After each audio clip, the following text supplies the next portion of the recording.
కానీ మీకు బెస్ట్ ఇవ్వడం కోసం రాత్రి పగలు ఎంత తాపత్రయపడతాడో నేను కళ్ళారా చూస్తున్నాను. గిట్ల ఎవరన్నా చెప్తే అస్సలు నమ్మకురి. ఏ హీరో కూడా తన ఫ్యాన్స్ కోసం కష్టపడడు. తన ఫ్యాన్స్ కళ్ళల్లో ఆనందం చూడడానికి సినిమాలు చేయడు. తన కోసం చేసుకుంటాడు, తన ఫ్యామిలీ కోసం చేసుకుంటాడు. అన్నిటికంటే ఇంపార్టెంట్లీ ఫేమ్ అండ్ మనీ కోసం చేసుకుంటాడు. గా సినిమా హిట్ అయితే గాయనకే పైసలు వస్తుంది, పేరు వస్తుంది, ఇండస్ట్రీలో స్టార్ అవుతాడు. దాంతో ఇంకొన్ని సినిమా ఆఫర్లు వస్తాయి, ఇంకా ఫ్యాంటమ్ పెరుగుద్ది. అప్పుడు ఆడియో ఫంక్షన్లకు వచ్చి గిట్లోటి సోలు చెప్తారు, నేను మీకోసమే సినిమాలు చేస్తున్నా, మీకోసమే కష్టపడుతున్నా, తింటలేను పంటలేను, ఎండకు వానకు తడిచినా కూడా మీకోసమే కష్టపడుతున్నా అంటాడు. ఫ్యాన్స్ కోసం కష్టపడుతున్నాడు కానీ రెమ్యూనరేషన్ తీసుకోవట్లేదా? పైకి గిసంటి సొల్లు కబుర్లు చెప్తారు, 100 కోట్లలో రెమ్యూనరేషన్ తీసుకుంటారు. కానీ ఇక్కడ ఫ్యాన్స్ ఎర్రిపప్పలు. ఒక హీరోని ఇష్టపడు, తప్పులేదు. ఒక ఫ్యాన్ గా ఆరాధించు, గౌరవించు, సినిమాలు చూడు. కానీ ఎప్పుడు కూడా మీ లైఫ్ ను పక్కన పెట్టి మీరు కష్టపడ్డప్పుడు రాని హీరో గురించి మీ లైఫ్ లో పిచ్చి చేష్టలు చేసి లైఫ్ ని రిస్క్ లో పెట్టుకోకండి. ఇన్ఫాక్ట్ ఈ సినిమా వాళ్ళందరూ ఈ ఫ్యాన్స్ ని, ఆడియన్స్ ని కుక్కని చూసినట్టు చూస్తారు. కనీసం మనిషికి ఇచ్చే విలువ కూడా ఇయ్యరు.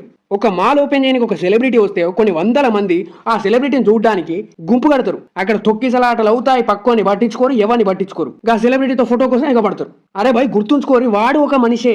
2-3 సినిమాలు తీసి సెలబ్రిటీ అయినంత మాత్రాన వాళ్ళేం గొప్ప కాదు, నువ్వేం తక్కువ కాదు. ఫ్యానిజం చేయి, సినిమాలు చూడు, అంతవరకు మాత్రమే ఉండు.